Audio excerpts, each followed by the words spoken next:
NCRB के आंकड़े कहते हैं कि बिहार में इस साल घटनाएं कम हो रही हैं।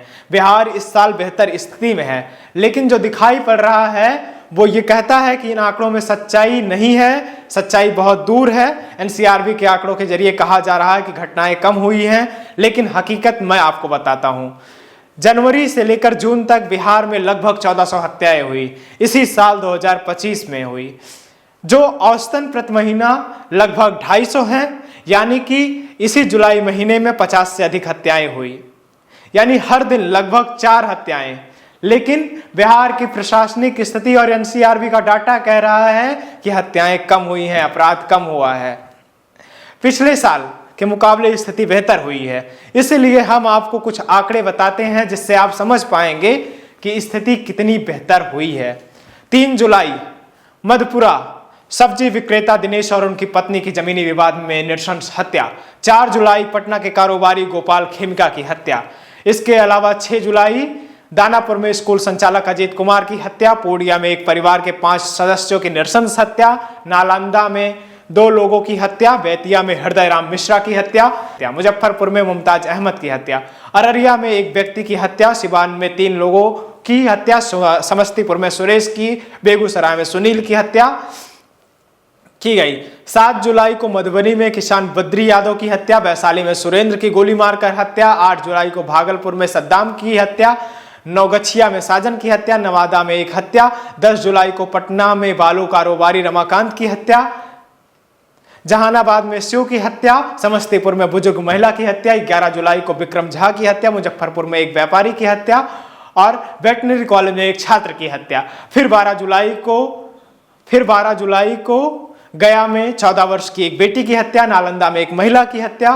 13 जुलाई को पटना में वकील महतो की हत्या। सीतामढ़ी में एक व्यापारी की हत्या।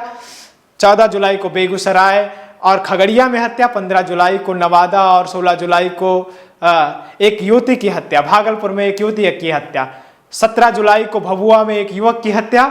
अब ये हत्याएं लगातार बढ़ रही हैं, हो रही हैं। अगर इन हत्याओं को देखकर आपको ये लगता है कि केवल गरीब आदमी मारा जा रहा है, तो नहीं, आप बिल्कुल गलत हैं। क्योंकि उद्योगपति, राजनेता, माफिया, अभिनेता सबकी हत्याएं की जा रही हैं। बिहार में कोई भी सुरक्षित नहीं है।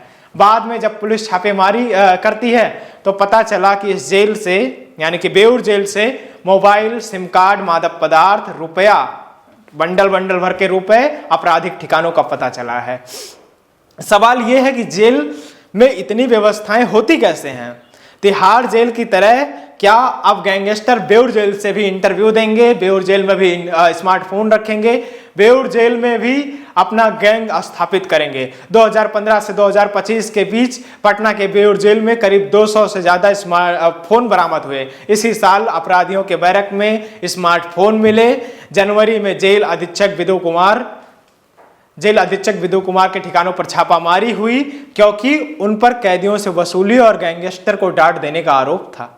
कितना अच्छा राज्य है जहां पर गैंगस्टर को डांटने के बाद वहां के अधिकारियों पर कार्रवाई हो जाती है। हर बार कुछ लोग लाइन हाजिर होते हैं, फिर वही खेल शुरू हो जाता है। सवाल यह है कि पटना की ये जेल अपराधियों का हेडक्वार्टर कैसे बन गई?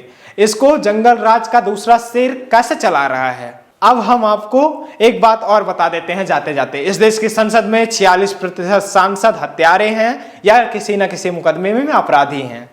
इस देश की स्थिति क्या होगी, इसका अंदाजा आपको लगाने में कोई शक संदेह नहीं होनी चाहिए।